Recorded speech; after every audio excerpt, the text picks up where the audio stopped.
Well, I can dive right in then. Thanks everyone Okay. for for your patience.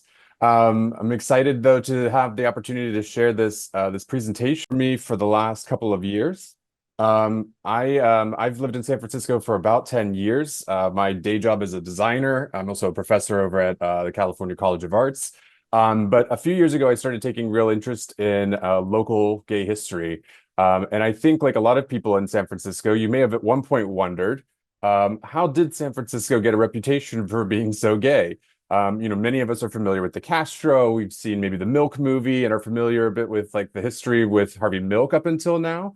But as I dug more into this, I was really surprised as an amateur and as a novice about a lot of gay history to realize that it goes way further than 60 years ago. It goes at least this presentation is going to start over 200 years ago here in San Francisco. And there's a really amazing and rich history and a lot of interesting explanations for why San Francisco, more than most other cities in America, has this reputation and why it has contributed so immensely to gay culture. If you think about the rainbow flag, the countless words and pieces of gay culture come from San Francisco. And it's really fascinating to learn the origin of some of this. The other part of this is also learning that having a bit of context, right? When you come out of the closet, nobody gives you a history book. Nobody explains, hey, here's what everyone else has been up to this whole time. It's still not common to be taught in a lot of school curriculum. And so the first thing most queer people have to do is sit down and figure out what happened before and who else was like them in history and how does that relate to where they are now.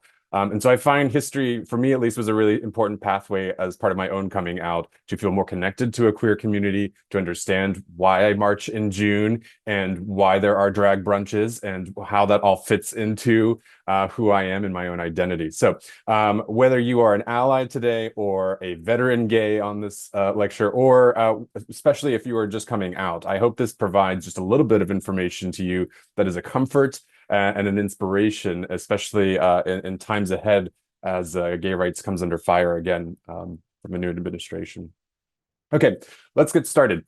I want to give you just a very, very short synopsis of gay history up until the time period we are going to talk about. As I said, most people are familiar with this photo, have seen Harvey Milk's picture around a lot, certainly throughout the Castro. Terminal 1 is now named after him. But the story goes way, way beyond Harvey Milk. And there's a lot of actually really important people, typically people of color and women who are left out of sometimes this Castro narrative that I thought it was really important that we highlight. So to start at the very beginning, queer people have always existed everywhere. And it's been throughout history something pretty well documented, regardless of whether or not you were taught about it in school. If we go all the way back to ancient times, we see all this evidence from ancient Egypt, India, throughout the Middle East, where we have deities and spirits that transform fluidly between male, female, and third genders, often taking lovers in different forms. We saw in Chinese and Greek cultures, the aristocracy of those societies would often have same-sex partners as a status of power and wealth. And we also see in the Americas, I think nowadays the term two-spirit is becoming a lot more familiar to people. But in Central America, the ancient Zapotecs also had a notion of third gender identity that is still persistent today in communities in Mexico in that area. So we're seeing across the world an acknowledgement that queer people have always existed. This is not a new phenomenon, as some homophobic people would like to portray it, but this is something that's been around for ages. One other picture up here, we have Kabaka Mwanga II, who was a bisexual ruler in Africa. And it was actually English colonial propaganda that tried to paint him and his sexuality as proof of, quote, African barbarism. So we see that there's a lot of complicated histories here where colonialism sometimes is imposing its own ideology and actually reversing the progress that existed more naturally in societies throughout human history. So let's catch up a little bit closer to where our story starts here. Within Western tradition, this knowledge of ancient queerness was well known. In fact, the Victorians talked about homosexuality with a euphemism. They were often too prudish to say a lot of things, and they called it the unspeakable vice of the Greeks. So this was an acknowledgement. They knew that the Greeks had a society that had some space for queer people, and their way of calling back to that and having a code reference to it was talking about it this way. Unspeakable Vice is the name of the tour I run here in San Francisco, and is part of an organization that I'm building to help focus more on old queer history. All right, so let's talk more about San Francisco specifically. How does it fit into this story? So if we go all the way back to kind of modern San Francisco, obviously for millennia, long before white people and colonizers lived here, this is home to the Ohlone, a diverse group of tribes that shared a common language. And around the 1770s, North America looks something like this on Western maps. On the East Coast, the 13 colonies are beginning to fight for their independence against England. And on the West Coast, there's still very much a Spanish-controlled system that is kind of this two-pronged effort of missions, which are kind of the heart and spirit kind of angle of this, where they're trying to spread their religion, but also impose not unlike the British example before, trying to impose their values and their sense of what's right and wrong on the people who already lived here. And forts were the other prong of that strategy, which were the military. That was kind of a physical coercion to also subjugate people to their own ideologies. But for many years, the Bay Area would have looked something a lot more like this, where far away from the smog and the pollution we have today, and the chaos and stress of technology, the Ohlone people lived here for many millennia, and we do have some knowledge of what Ohlone attitudes were towards queerness, because when the Spanish arrived, they were taking lots of notes. They were documenting everything about their encounters, and there is one story. From around 1787, this friar named Friar Francisco Palau, he writes about how he's in the San Jose mission down in San Jose, and he describes this scene. He says, "The father missionaries of the mission noticed among the Gentile women," this is what they refer to the Ohlone as, "who always worked separately and without mixing with the men, there was one who had all the appearances of a woman, but he must be a man." So the Spanish were very confused by this. They're seeing someone who possibly would have identified as trans, or again, without the same language we have today around some of these identities. It's hard to say exactly, but they seemed very confused by this person who wasn't conforming to typical gender norms. And so they asked the Ohlone about this. They said, "What's going on here?" And they said, "Oh, this is a normal thing. You're going to see this around a lot of villages. This is called a Coya." And this was their kind of term for at least a non-binary, perhaps queer people as well. But they said that in every village there are a couple Coya, and it's not unusual to see them around. Well, the Spanish were quite horrified by this, and according to this story, they grabbed this Coya that they had just noticed, and they stripped them out of their clothing in front of everyone to try and prove their true identity, as far as they were calling their identity. And not long after this, Coya stopped showing up around the missions. No surprise. But the Spanish, knowing that they're in all the villages, do go out looking for people. So they, the next part of the story is that they go out into some villages. They burst into a bedroom of a Coya couple. They pull them out of their bedroom in the middle of an intimate act and strip them down in front of their friends and family and beat them.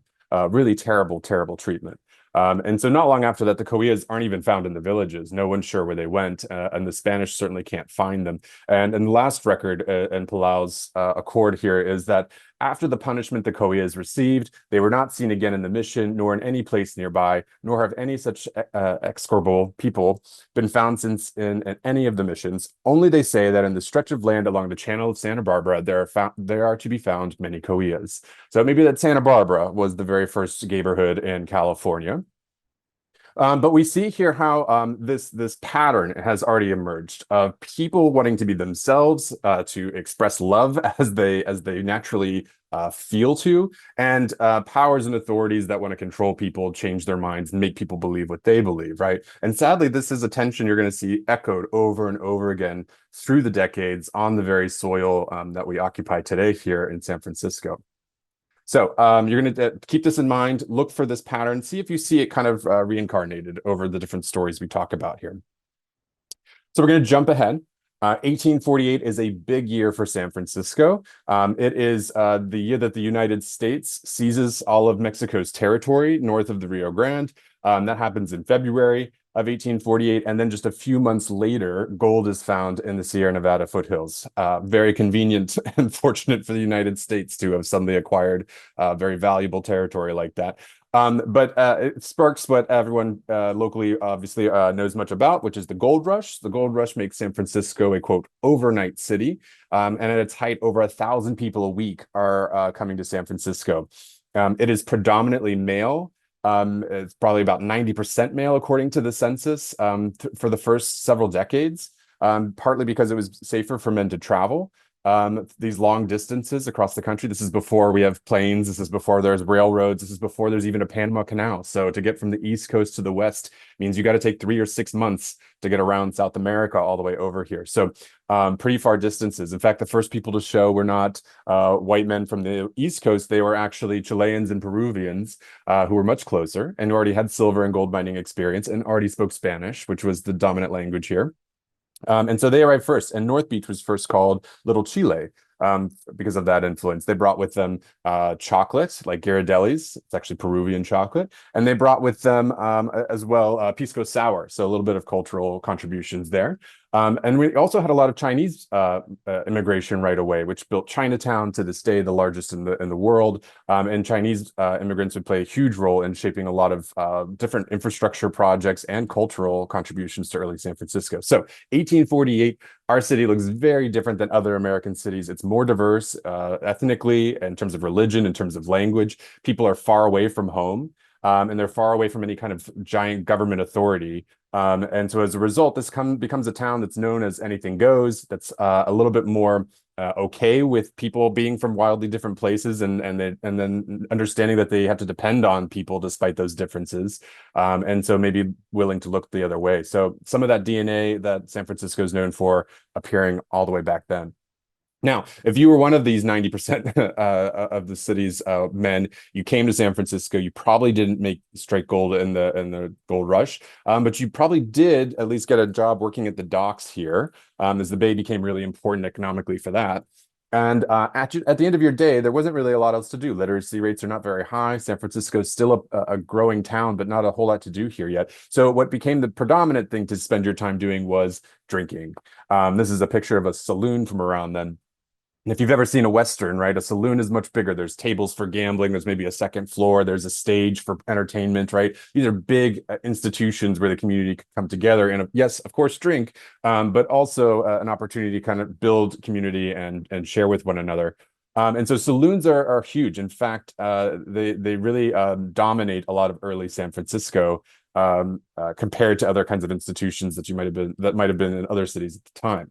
One interesting tidbit about how gay culture is already beginning to have some seeds here is that we know that men would go out and they would drink, of course, but they would also want to do dances. And dances back then were very gendered. There was a male role to lead and a female role to follow. And when there's only men at the dance hall, how are you supposed to do your dances? So they come up with a system. Rather than having to do this awkward negotiation every time, we're just going to wear our handkerchiefs in the left side if we're going to do the lead, the male role, and in the right side if we're going to do the female role or follow, right? And so this became a way of signaling from across a room what kind of role you're going to take in the dance, and you could just get to it instead of having to talk about it. It's rumored that this kind of tradition of wearing handkerchiefs in different pockets to signal what you're into may have been the origin for Hanky Code, which was a system that really took off in the 1970s in gay culture. And it became a way of, again, from across the room in a bar, signaling what your interests were.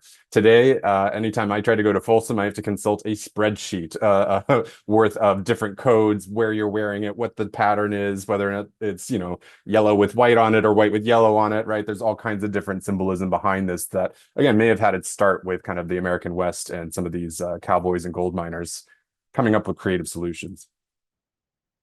Now, in the 1800s, as San Francisco is rising, so are many other cities throughout the world. Industrialization is happening, and as a result, cities are getting bigger than ever. Along with the rise of those cities are the rise of their red light districts. And so a practice that was happening a lot in the Victorian era was that wealthy lords of the day would go down to these red light districts. They would employ the services of a male sex worker. And that sex worker would promptly extort the lord for some kind of extra money or maybe a better position or some kind of privilege, right? And more power to them. There wasn't a lot of ways to improve your station in Victorian times, so good on them for doing that. But the lords at the time are very frustrated by this practice. They wanted to be able to prosecute these sex workers, and the laws in the books were insufficient. They were hundreds of years old. They didn't have the right terminology. It was too hard to prosecute on. So in the 1870s, a new wave of laws starts getting lobbied to be passed in both England and in Germany, and eventually the United States as well. That was the elites of these days trying to be able to have like legal basis to persecute these sex workers. And they called these anti-sodomy laws. It was a way of trapping the sex worker. By this point, though, there were already some early gay writers and activists who were beginning to advocate for the gay community and against some of these laws. They were saying things like Karl Heinrich Ulrichs, who was a writer in Berlin at the time. He says in 1867 that homosexuality is not a sin or something that needs to be punished by society. It is the way some people are born, right? So Lady Gaga's lyrics from Born That Way, a whole 150 years before she said them, right? So this is not a new argument, and this debate that some people still want to engage in has been long settled, I think, from at least the 1860s. Now, in the Victorian era, we're already having some other influential people. Walt Whitman is a celebrated American poet. Lots of different kind of queer-coded imagery and references in his works that are beginning to pervade a lot of literary society. And we also have other writers like Oscar Wilde, who would become very well known as probably one of the most prominent gay people probably of this era.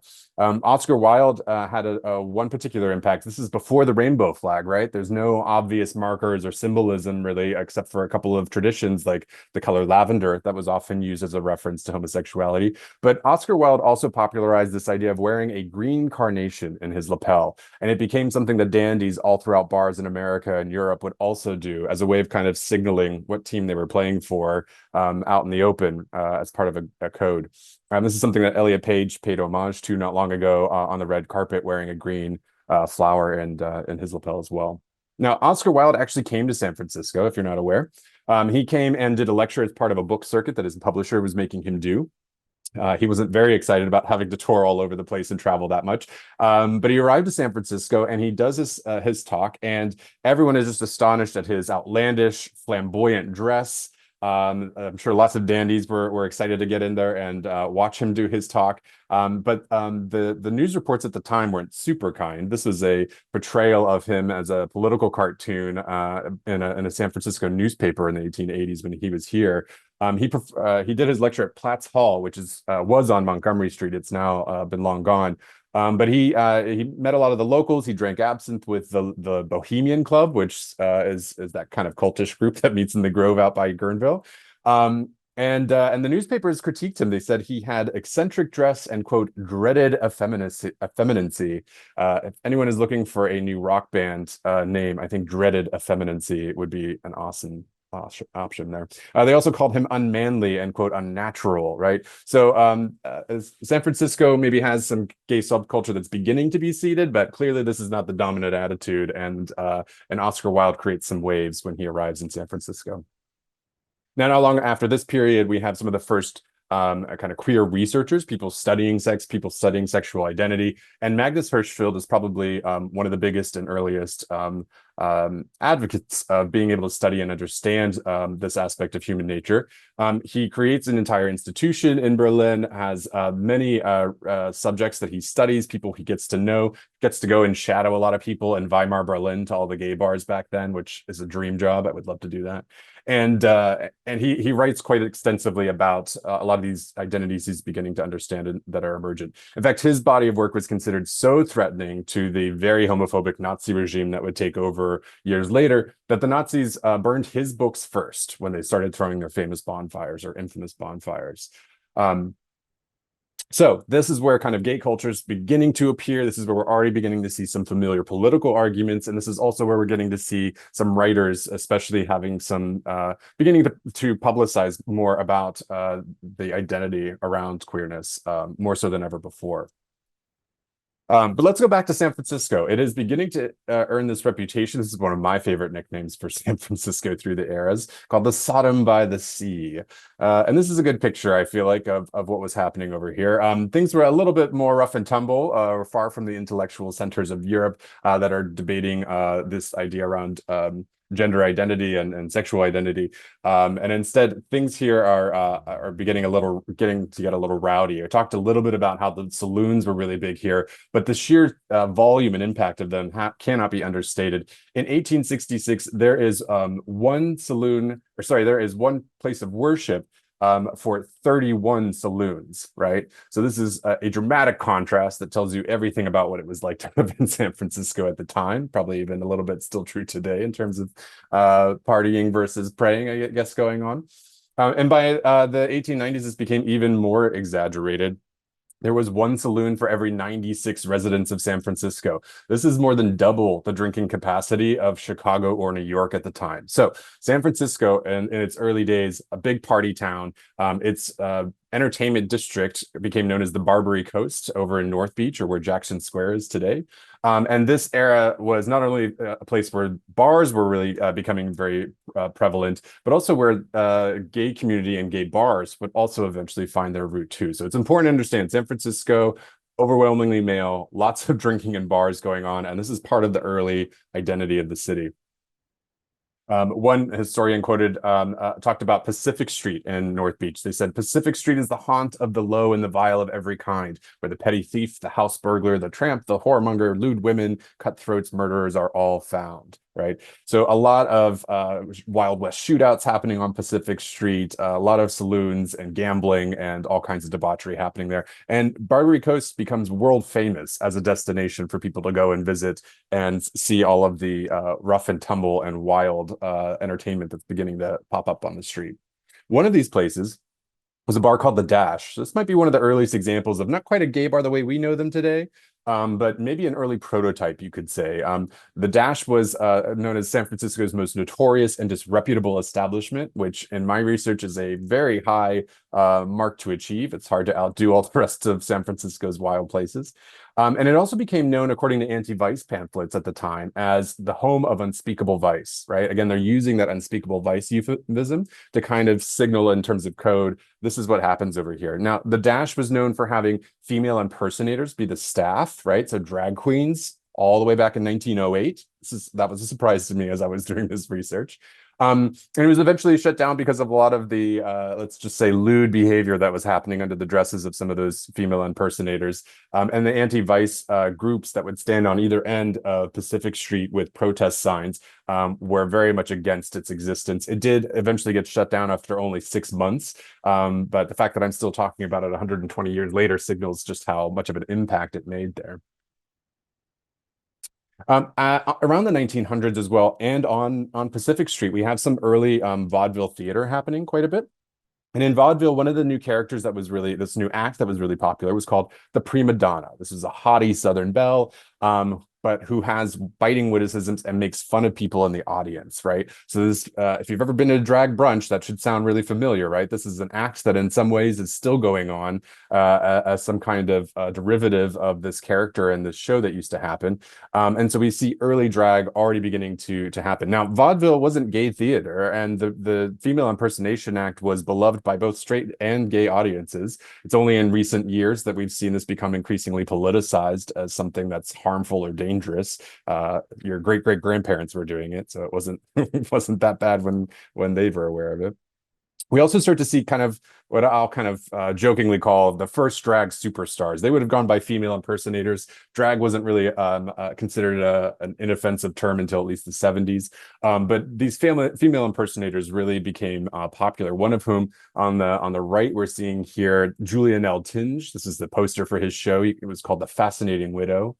And you see the kind of transformation in this poster of how he would dress up, and I guess part of the shock and awe of the entertainment like this at the time was that how convincing the illusion was that he really seemed like he was a woman on stage, and at the very end would rip off his wig and the crowd would gasp at not knowing, I guess, that Julian was acting the whole time. Julian actually has a theater named after him still on Broadway on 42nd Street. The image just to the top left of his poster is part of a PR campaign. He eventually went on to prove just how butch and macho he was, as rumors began to circulate that that drag might signal he was playing for the other team a little bit.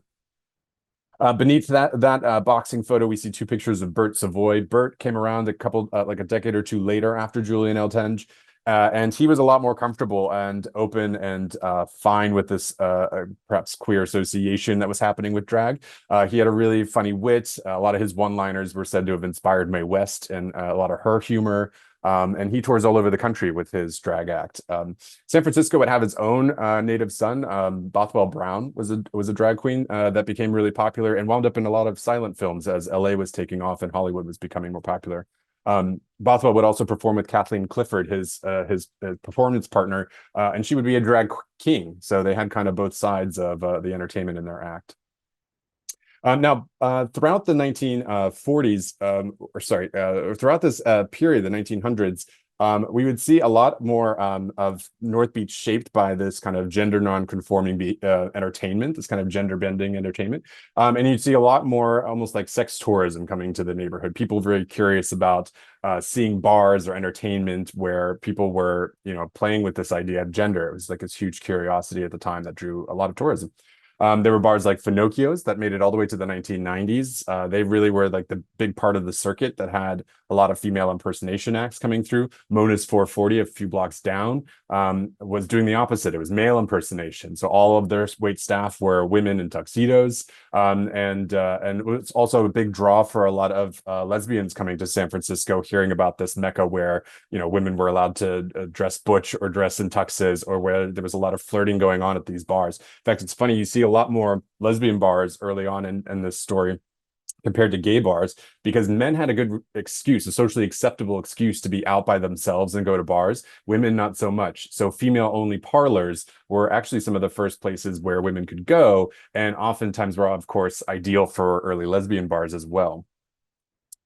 Throughout American culture, not sure if you can hear this video, but even if you can't, you can tell from the swishiness of these actors. Before the Hays Code in Hollywood, there were a lot of portrayals of gay people. And it wasn't until after the Hays Code that began to change. Gay people could only be portrayed as villains in most Hollywood productions and TV productions.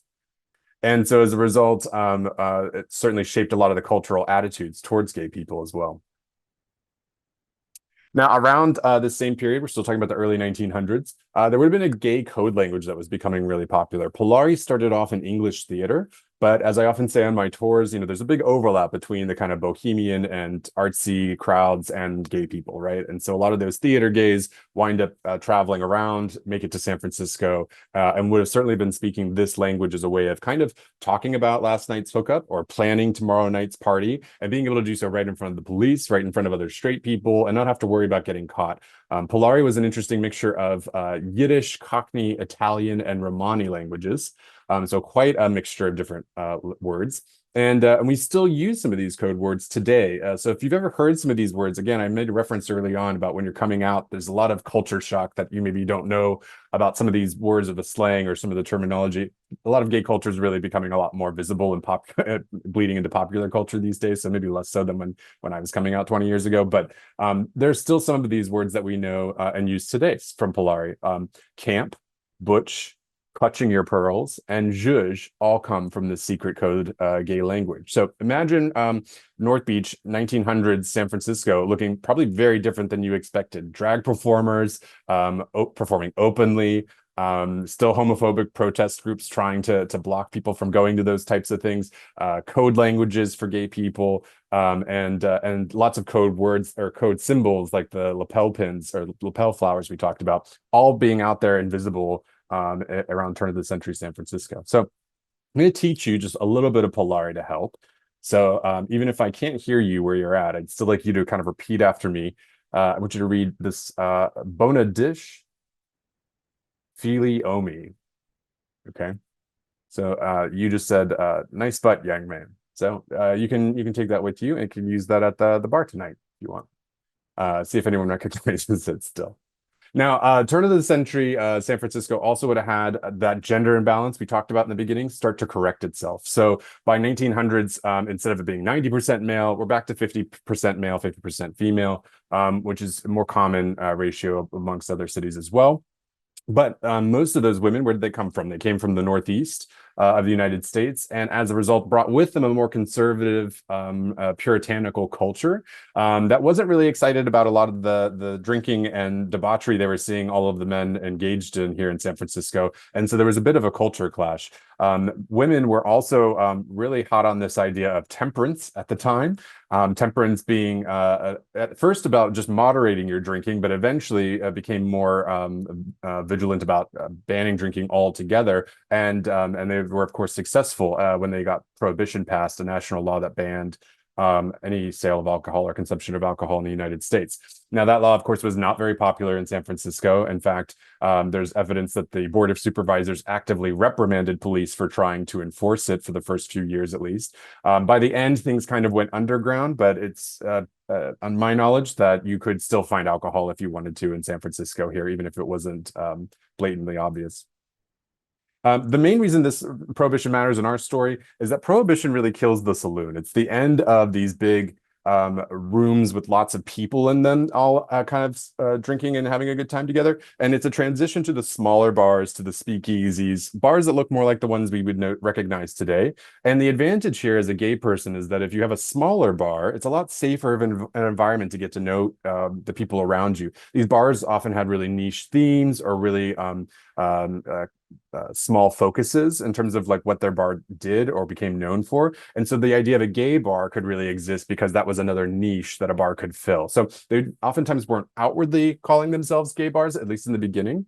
But based on the clientele of who typically went there and the way the entertainment would sometimes go, it became clear which ones were catering to a mostly gay or bohemian, as they might have said at the time, kind of crowd.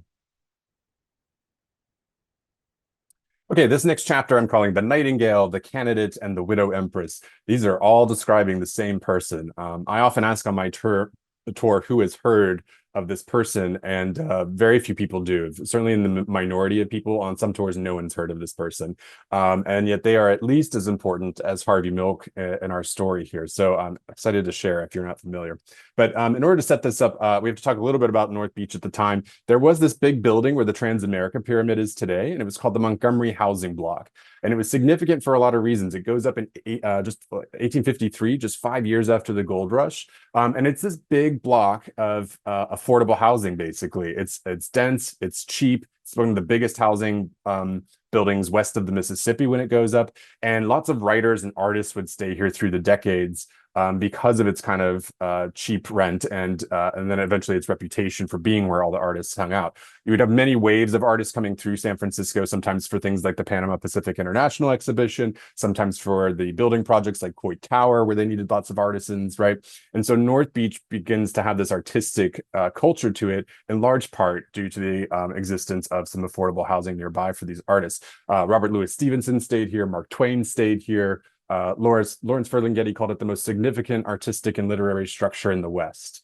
So a big deal that this building was here, and it really shaped quite a bit of the neighborhood's character. Now, a few doors down from the Montgomery housing block was a bar. It's called the Black Cat Cafe. It's now where Maison Nico is, a bougie little cafe. But the Black Hat Cafe was great. Jack Kerouac called it the Bohemian Bar and On the Road. So he had definitely been there. He describes it, and it's pretty obvious which one he's talking about. And Allen Ginsberg, another beatnik, would call it the greatest gay bar in America, right? So very popular among the artists of the time, and popular also because it's so close to the Montgomery housing block. Now, the most famous person to work at the Black Cat by far was a man named Jose Julio Sarria. This is who I was talking about. Sarria had such an amazing impact on the early queer community, and it is just a shame that we hardly ever talk about him in comparison to some of the other members of the gay rights movement. Sarria was born and raised in San Francisco. He is studying to become a teacher. He's studying education when Pearl Harbor breaks out. He decides he wants to enlist and serve his country. But there's one problem. Zarya is under 5 foot, which is the military's requirement for height. He does what any motivated gay man would do. He sleeps with a recruiting officer. He gets hired. He gets put in the military, and he fights in the Battle of the Bulge in the European theater. When the war is over, he comes back to the United States. And it's important. This is a picture of the conditions of the Battle of the Bulge that Zarya was a part of. But it's important to take a sidebar here and talk a little bit about World War II and the impact that it had, not just on Zarya and gay soldiers like him, but in general, what was the impact that a lot of World War II had on the gay rights movement. So in 1941, the Pentagon is built, this brand new building that is going to formalize and organize the U.S. military. Post World War II, the United States is the biggest military power in the world, and it's a departure from its typical role. Before World War II, the United States was not nearly the kind of major world player that it is today. And certainly not the military power that it is today.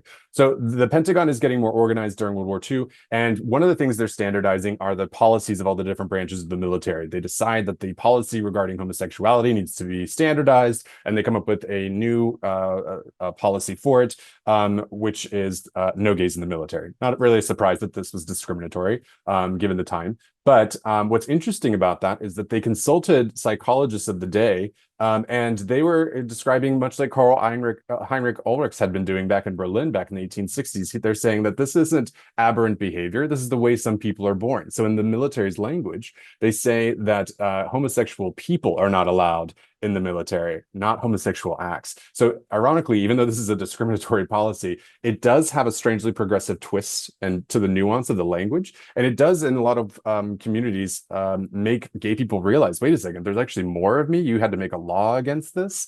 And this is the way I am, not just a thing I did. So it's really interesting seeing how that policy in particular began to shape things.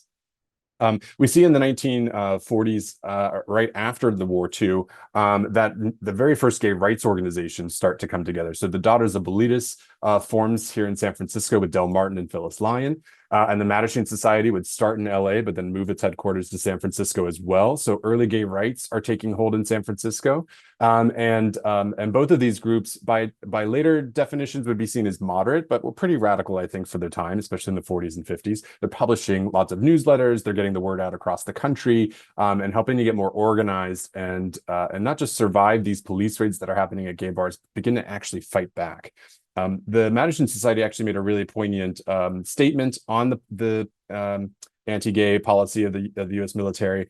They said that they said in this one of their pamphlets, which I'll read for you. It says, "Thousands of graves in France, many, many thousand more graves on South Pacific islands and beneath the seas contain the sad remains of men who were brave soldiers, airmen, sailors, and Marines, first and homosexuals second. They were no less brave. They did no less to win the war for democracy. They did their heterosexual compatriots. But the democracy for which they did fight and die, and still fight and still die, and will yet fight and yet die, denies them and us our rights." So the Mattachine Society is really becoming vocal and shaping a lot of this protest language. What they're really protesting is the fact that so many gay men were discharged from the military towards the end of World War II. They were given what was called a blue discharge. This is neither honorable nor dishonorable, but it's still not a great thing to have on your record. In fact, many people would not get hired if they had this blue discharge on their record. You couldn't get a home loan. It was really a debilitating thing. And it's really a shame that even after people fought for their country and were promised all these benefits from a GI Bill, that they would have all of that stripped away from them at the finish line of the war. One of the people to get one of these blue discharges is a familiar face, Harvey Milk, not from World War II. He fought in Korea, but he was one of the victims of this policy that really was really disruptive. A lot of service members, when they were discharged during World War II, wouldn't want to go home and face the music. They were like, you know what, I'm just going to stay at the last port of call, and that was San Francisco. And so San Francisco begins to have yet another wave. I talked about the artist waves before, but it begins to have another wave of queer people coming to San Francisco, and they're joining organizations like the Daughters of Bilitis and the Mattachine Society, and they're beginning to start their own businesses rather than try to get hired somewhere, because that's hard to do. And they're finding their own communities to kind of help and support one another, despite some of the debilitations that some of these marks have put on them. Some fun terms that we use today, but maybe don't know the origin of, came from World War II. One of them is coming out. This started in World War II, but it was actually first meant to just mean the first time you had a same-sex experience. It didn't mean coming out to all your friends. That would become more of a 70s thing, and Harvey Milk encouraging people to come out as a political act to all your friends and family. But to begin, this was more of a private affair. It was really just about coming out, and letting your hair down also about comes from this as a kind of gay code for whether or not you're completely out, or still experimenting or not quite there yet. All right, now back to Saria. Saria finishes World War II. He comes to San Francisco, and at that time, it was very difficult to meet other gay men. In fact, you really had to rely on cruising networks in order to meet other men. This meant spots like bathrooms that would be empty during the day, or parks where the guard on duty was going to look the other way. It was a way to meet other men. One of these places, believe it or not, was in the St. Francis Hotel right off of Union Square in the bathroom there. So Jose Saria is there, and he happens to see a friend, and he goes to say hi to him, and slap go the handcuffs. His friend had joined the police force while Saria was in the war, and they decide that they're going to arrest Saria for solicitation. At this time, if you were arrested for such a thing, it wasn't just a slap on the wrist and a fine. His name was published in the newspaper. His home address was published in the newspaper. His workplace was published in the newspaper. The goal was to really humiliate you and to prove without a shadow of a doubt to everyone who might be reading which Jose Saria they're talking about. So Saria, with this on his record, drops out of school, knows he'll never be a teacher with this on his record. And he goes to North Beach to drown his sorrows. He goes to that Black Cat Cafe that we talked about. Now, one night, probably after a couple of drinks, he starts to do this improvisational act where he's doing parodies of operas. And it winds up turning into this act for him. He performed regularly with his drag persona, the Nightingale of Montgomery Street. And so he would do lots of shows lampooning different operas and shows there. So here's a couple pictures. The left is inside the Black Hat, what it used to look like. If you go to Maison Nico today, they were required by the city to keep their bar in the exact same location as that bar we see in the photo. So still nice little homages within the building's architecture there. Middle picture showing the outside. You're seeing sailors going by, and there's a sign in the window, probably too tough to see, that says "out of bounds, off limits." It's the Navy's marker for telling sailors they're not allowed to go in. This would happen to bars if they either overserved sailors, or if it was a known hangout for homosexuals. So the Navy trying to block people from going in. I've talked to many service members who said that when the Navy did stuff like this, it was great. It made it really easy to know which were the fun bars to go to. So I don't know how effective this policy was for the Navy, but we see the sign here, and now you know why. Far right, we see Saria doing an opera, doing a parody of Faust, and you see a jam-packed room of smiling faces, really happy to be there. That little marker at the very top, that illustration, "I'm a boy," that's actually a funny story. It comes from Saria, who was often dressing in drag, which was illegal at the time. Statute 440 in San Francisco said you couldn't wear clothing of an opposite gender, as the law phrased it. And so the police would come in, and if they found drag performance, you could be arrested or fined. Again, citing this law that there was an intent to deceive about your true gender identity. And so Saria outwits them. He creates this pin for himself and other drag performers that says, "I'm a boy." So when the police came in, they would say, "No, there's no intent to deceive. It says it right here in black and white. There's no confusion here, officer." And they would have to grumble and go think of another reason to come back and try to shut down the Black Cat. They did eventually come back. This time they shut it down by saying that they said it was serving known homosexuals was what they were trying to shut it down for. Well, the owner, Saul Stoneman, himself a survivor of the Holocaust, I think trying to create a safe space for a lot of the people he saw being persecuted by the Nazis, he decides to fight this, and he takes it all the way to the California State Supreme Court, which finally rules in his favor, and a landmark victory for early gay rights, says that there is no law that says you can't serve known homosexuals. This essentially sets precedent for the idea of a gay bar, and might technically make the Black Cat Cafe the first recognized gay space or gay bar in California, right here in San Francisco. So things are moving for gay people. This is a picture of Saul.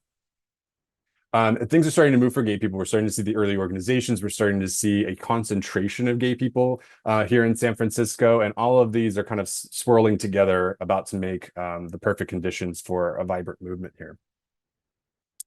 This is just a snapshot of all of the gay bars that used to be in North Beach. My North Beach tour takes us through and by most of these. We talk about them in a little more detail. But between the 1930s and 1950s, that kind of pre and post-war era for San Francisco, there were as many as 7 lesbian bars just on or just off Broadway, which is really remarkable because there are only about 20 or so in the entire country today. So for 7 to be concentrated on 1 or 2 blocks of one city was pretty remarkable. So this is when Phyllis Lyon in the 50s is when Phyllis Lyon and Del Martin came to San Francisco. They had been living in Portland for a little bit, came to San Francisco, and they were a little dejected though. They didn't really like what they were seeing at these bars. Remember, these are more prototypes gay bars. They're not really how we would recognize them today, mostly because they're owned by straight people who are really trying to commercialize and sell the shock value of seeing gay people to straight tourists. And also because Del Martin and Phyllis Lyon are finding that this is just too entertainment focused. They said that it was not community, but it was entertainment. And so they want to focus on community. And so when they start the Daughters of Bilitis and they start more gay rights organizations, they're very serious about creating a much more sustainable practice that doesn't want to just survive bar raids and bar shutdowns, but actually wants to change laws and get things done. The 1950s was a pretty kind of backsliding time for a lot of gay rights. We had this great moment of visibility in the 30s and 40s, but post-war, things start to become a little darker. We see a lot of those. We see the Lavender Scare happening throughout the country, where we're looking at Roy Cohn and Joseph McCarthy. They were in the Senate leading witch hunts, trying to harass people like writers and artists and actors and other politicians, trying to prove that they had some moral corruption or some sympathy for communism.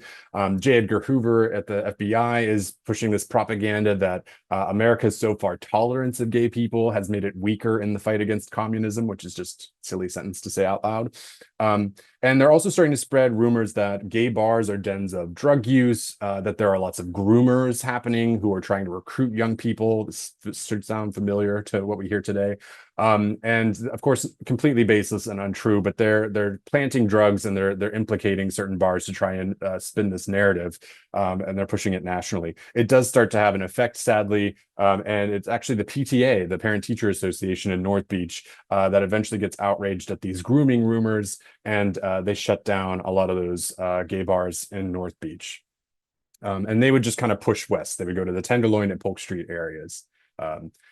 Saria, though, we should conclude his story here towards the late 50s, early 60s. Saria in 1961 becomes the first openly gay man to run for office, and he runs a full 17 years ahead of Harvey Milk's victory. Actually, I think that should be 15 years. It says 17 on the slide, but I think that should be 15.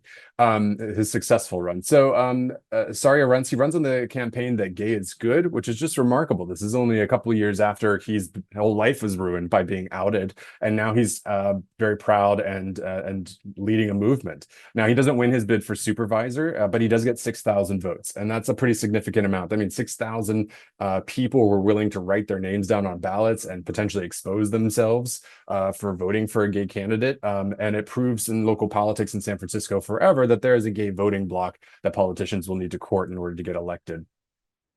So Saria really is a pioneer, sets the stage, really paves the way in many ways for Harvey Milk, who would come later on. We're also seeing a picture of Saria in another drag persona that he would create towards the end of his life, where he went known as the Widow Norton. So he was pretending to be Emperor Norton's long-lost widow. He would dress in this full Victorian funeral gown, and on Halloween would lead throngs of men out to Colma Cemetery, where they would pretend to bemoan the loss of Widow Norton's husband, who was buried there, and carry on to do lots of parties. Saria would also create the imperial court system, which was a major philanthropy that would raise money for gay rights causes. When the AIDS crisis would come through San Francisco, that organization was raising dollars and cents to help pay for the rent of men who were too sick to work anymore. So an amazing impact that Saria had, even through not winning an election, still carrying on, supporting Milk, doing lots of fundraising, building organizations and communities that would help push our cause further. All right, so post 50s, we've got about 20 or so minutes here, and then I want to open it up to some questions.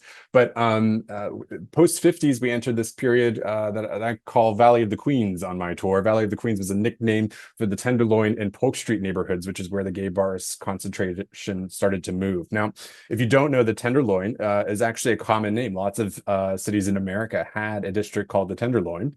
It was called that. There's a couple of different origins for this name, but they all kind of essentially trace back to this idea that the cops who worked the beats in these neighborhoods were getting double pay. They could either afford the Tenderloin, or this was the zone or district that was extra tender, extra valuable because you could work there and get more money. And the reason why you made more money to work here was because you were collecting two paychecks. You were getting one from the precinct, and you were getting one from all the bars and businesses that you were extorting from.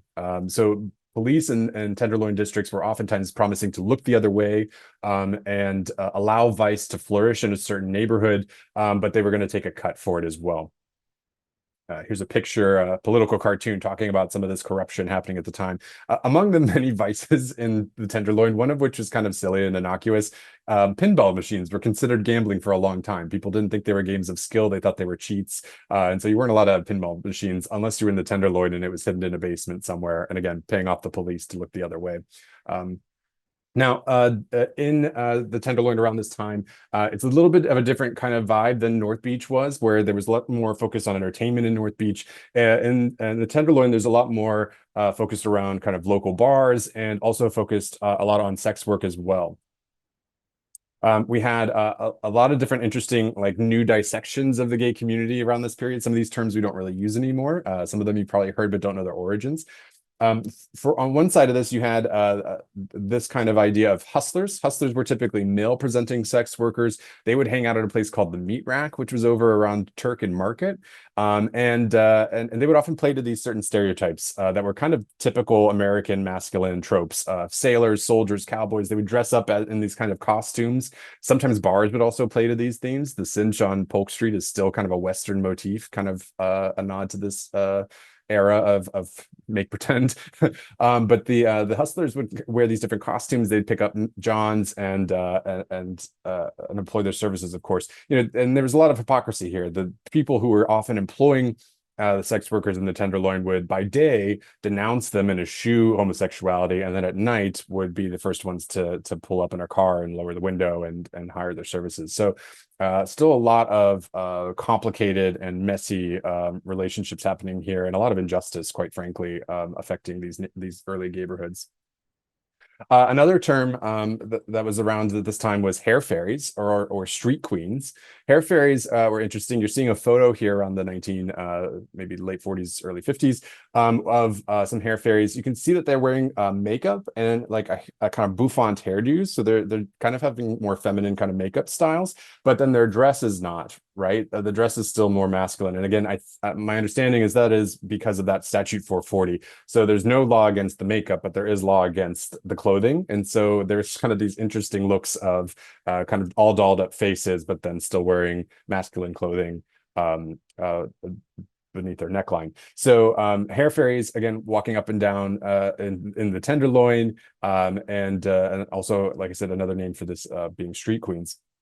Now, during the 50s and 60s, actually, if we expand the time period all the way through the 90s, we showed you a picture of like a dozen or so bars in North Beach. There were over 150 in these two neighborhoods. It is hard to understand just how big that number is. Now, these didn't all open at the same time. They were opening and closing through decades, but that is still, as a concentration of gay bars, has to be among the highest in the whole world, and is certainly many times larger than the Castro ever was. And that all existed in the center of San Francisco, in neighborhoods that many people today wouldn't even think are part of the gay history timeline here. There's sadly only two bars left. We have Aunt Charlie's in the Tenderloin, and we have the Cinch over on Polk Street. They are the last vestiges of this really vibrant and amazing place. I can only even track down sometimes just the address or the names of some of these places, but it's amazing to wonder what stories happened here and what communities were built, what friendships existed, came and went with so many of these places here. Now, there were also some early organizations. We talked about the Daughters of Bilitis and the Mattachine Society. Sorry, my photos aren't loading on this slide for some reason, but there are two other organizations, the Tavern Guild and the Society for Individual Rights. These came about in the 50s. The Tavern Guild, late 50s. The Tavern Guild was a union of bars, gay bars, that got together and decided to start fighting for rights because they had an economic output. The city actually listened to them a little bit more. And so they started to fight first against the police corruption. They actually tattled on them to the FBI and reported them in what was known as the Gayola scandal, early 60s. And the FBI came and actually rearranged the SFPD and forced them to make things a little harder, at least, to be corrupt. And it was a good pushback that the bars were able to kind of fight for a little bit more fair treatment in San Francisco.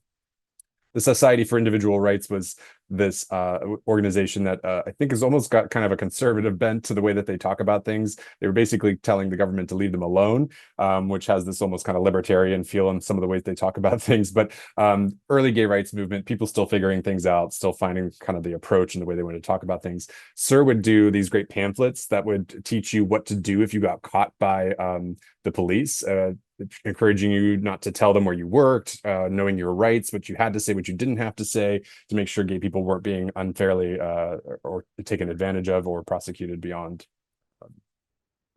prosecuted with things that they voluntarily gave up.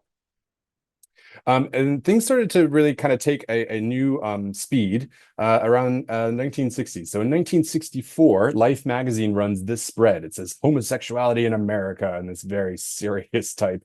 And they're doing this big spread on a couple of different bars in San Francisco. They're telling the entire country, the entire world, about how San Francisco has these gay bars and what gay culture is like in some of these early bars.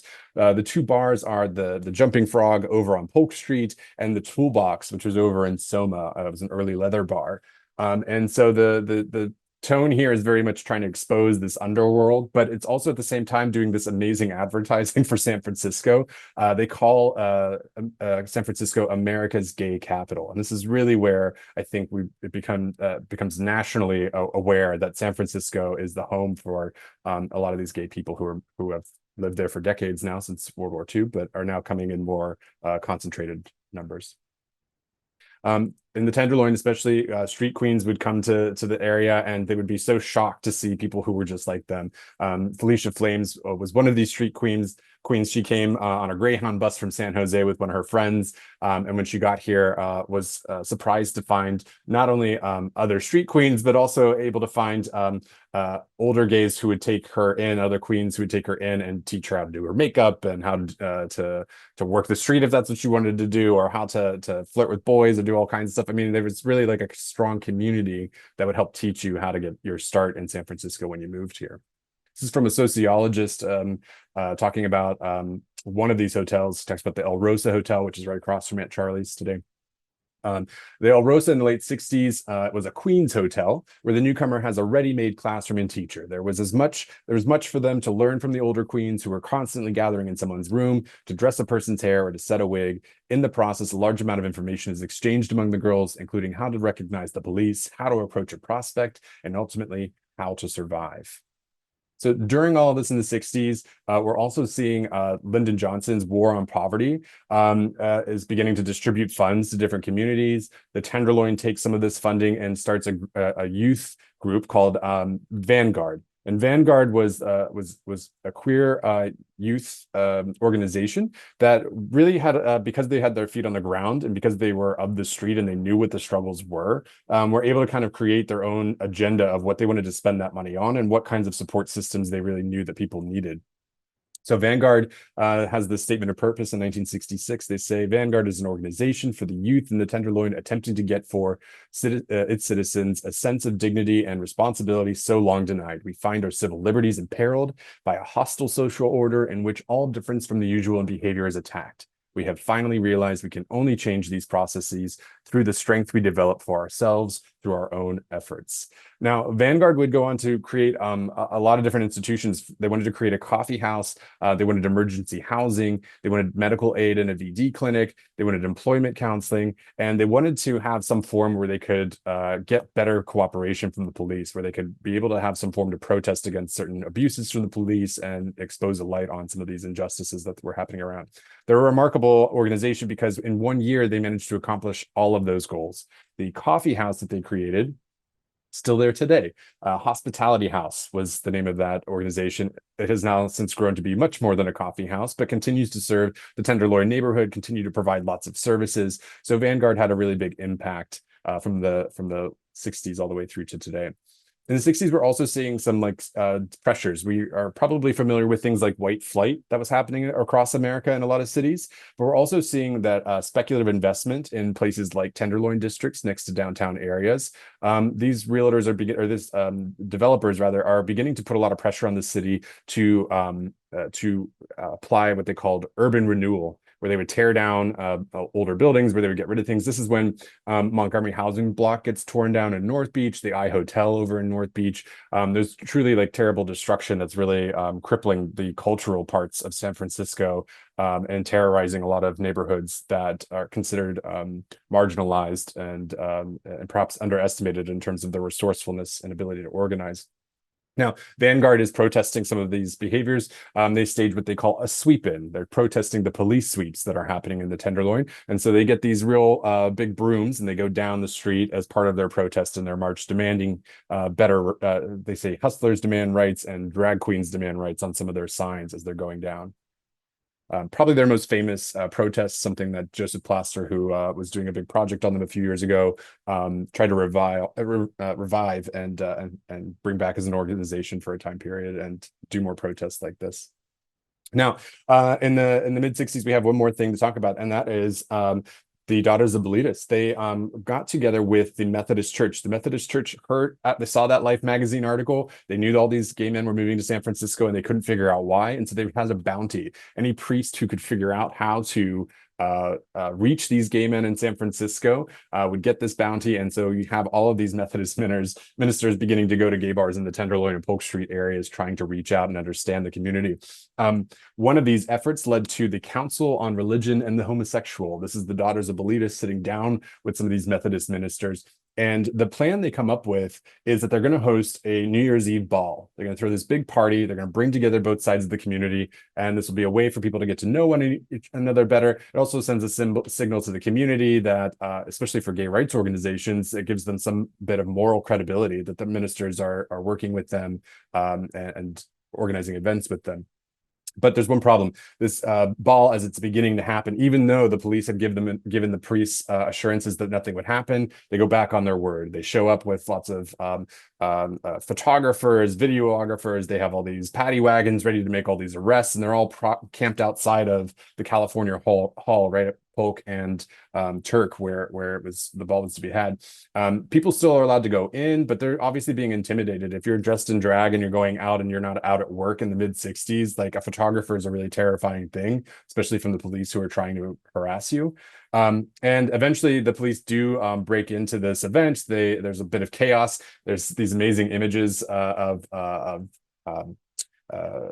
some of the priests actually hiding drag queens under their robes, trying to get them into limousines to shuttle them out of there. And they do manage to mostly get people out. There are a few arrests. And the next morning, the ministers gave this scathing press conference against the SFPD. And it's the first time that the local newspapers actually, instead of calling homosexuals deviants, called them homosexuals. Which is a nice bit of progress. And it does begin to shape quite a bit of the attitudes at the time. Most of San Francisco sympathizes with the queer people who were involved in that rather than the police. And it's a huge shift in the mindset. The ACLU gets involved, fights a lot of those cases and gets them overturned. And it's the beginning of a change where the police realize this gay community is going to fight back and push back on things. Here's some pictures of that ball. There's definitely some stories of like when the police photographer is taking photos of people coming in where people just ham it up and they're like, oh, that's not my good side. And then they're posing and doing all kinds of performances for the photographer. All right, the last bit about the 60s, I want to make sure we make progress here to get to the 70s, which is our ending point here, is we have to talk about Compton's cafeteria. So a lot of these street queens and hustlers and the Tenderloin, they need a third place to go. And so oftentimes after or between John's or between hangouts with friends late at night, there were some diners that were up in the Tenderloin. Compton's Cafeterias was a chain, Gene Compton's Cafeteria. And one of them was right at Turk and Taylor. And street queens, you're seeing a picture of it here, would come in and they'd have coffee and they'd buy them a couple of minutes or hours at a booth and be able to kind of rest and meet up with other people.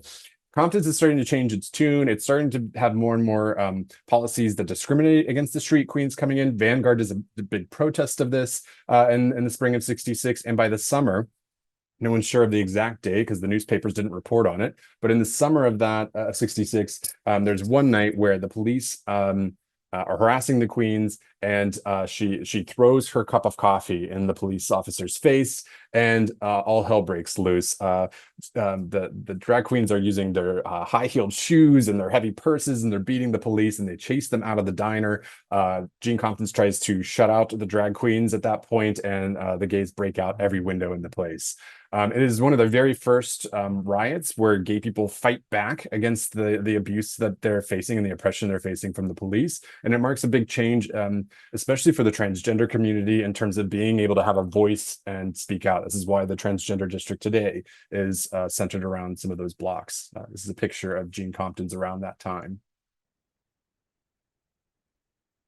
Okay, now let's do the last part of this story just to kind of catch us up to present day, and then I really do want to hear from you all. A lot of people ask what happened from this point. In 1969 was the summer of love for San Francisco. It was also when Stonewall happened in New York.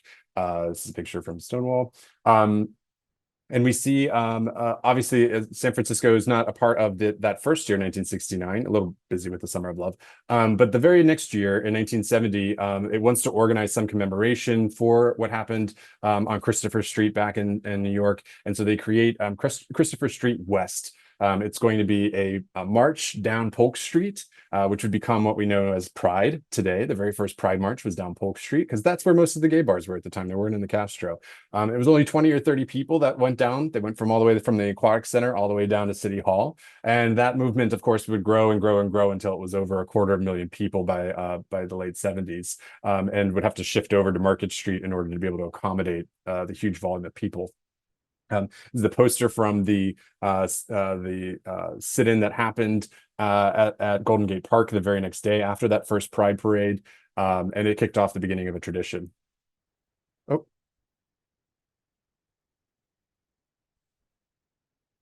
give me 1 second. I'm hearing the music for some reason.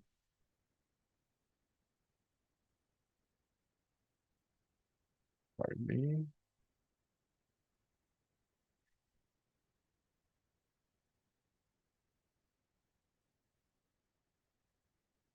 Okay, so I'll go ahead and wrap up here. So I often, when I started doing research on this, I was often thinking about, how did this gay community, how did this rainbow come together? And I found this quote from June Jordan, a Black bisexual poet, teaches over at UC Berkeley. She said that the factors of race and class and gender collapse whenever you try to use them as an automatic concept for connection. They may serve well as indicators of commonly felt conflict, but as elements of connection, they seem about as reliable as precipitation probability for the day after the night before the day. I am saying that the ultimate connection cannot be the enemy. The ultimate connection must be the need that we find between us. I must make the connection real between these strangers and me everywhere before those other clouds unify this ragged bunch of us too late. So in conclusion, I think, this is the quick story. This is how we all came together, but that work is not automatic. We still have to build a gay community every day. We have to find ways to connect with strangers and find the meaning and keep this history alive through the practices we build together with one another. All right, I will go ahead and stop sharing here. We'll try to, there we go. I will try to see if we have like a chat going here. Yeah, the question is, what are the issues in the community now? Wide and varied. It's interesting. I went to a Lambda Legal.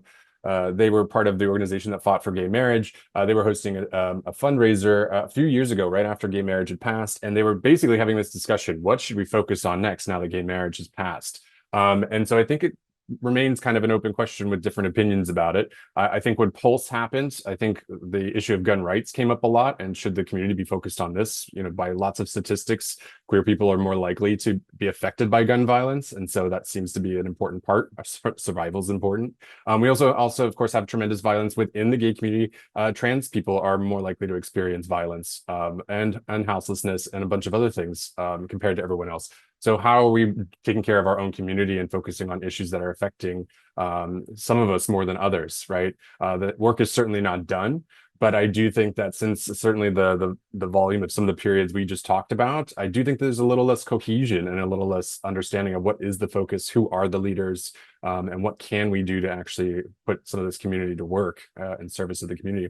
One thing that just came up on the California ballots was that you had an AIDS nonprofit that was donating a lot of money towards issues of affordable housing, right? And the law was trying to say, hey, you're an AIDS organization, you're not allowed to work on this. But I would argue that affordable housing absolutely is a contemporary queer rights issue. San Francisco is not affordable. And as a result, it's not a haven to a lot of trans people who come here looking for housing just to be able to be here. So in a nutshell, I could probably rant about that longer, but in a nutshell, I think that's kind of where we're at and some of the topics that I think are often raised. Anyone else have a question for Shawn?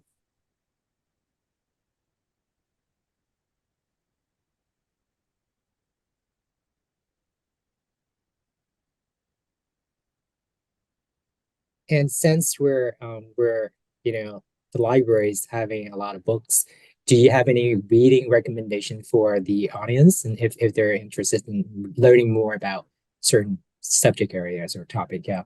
Yeah, I love that. So for North Beach, a lot of my research was based on, there's really just one big book that's been written about it, Wide Open Town by Nan Mhm. Boyd.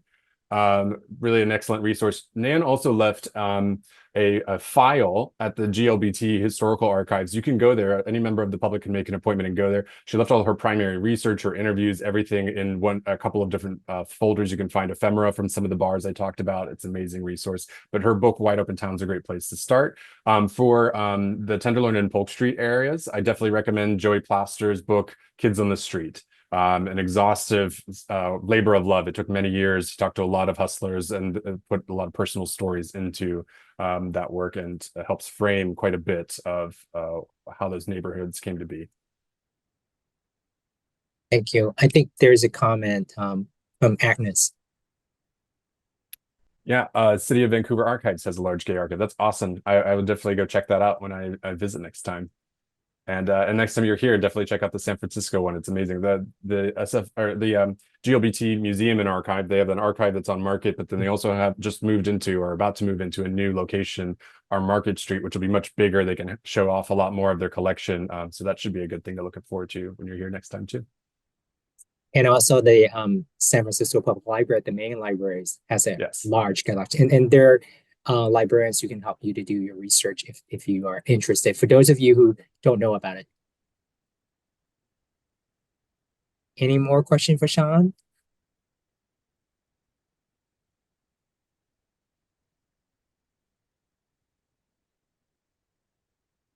Okay, so All right. thank you, Shawn. And maybe you can leave your email. If people have further questions, they can contact you or even Absolutely. to join your tour. Yeah. So yes, and I just want to say thank you so much, Shawn, for all your time. And it's been a wonderful experience and learning experience for all of us here.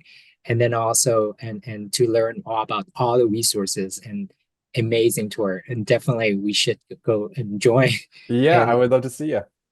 being on the tour. It's very different from watching a presentations, Yeah. and it's the experience. Thank you. Thank you. Thank you, Richard. Thanks for having me. Yeah. Okay. Well, thank you all for joining us, and see you guys next time. Thank you, Shawn. Bye.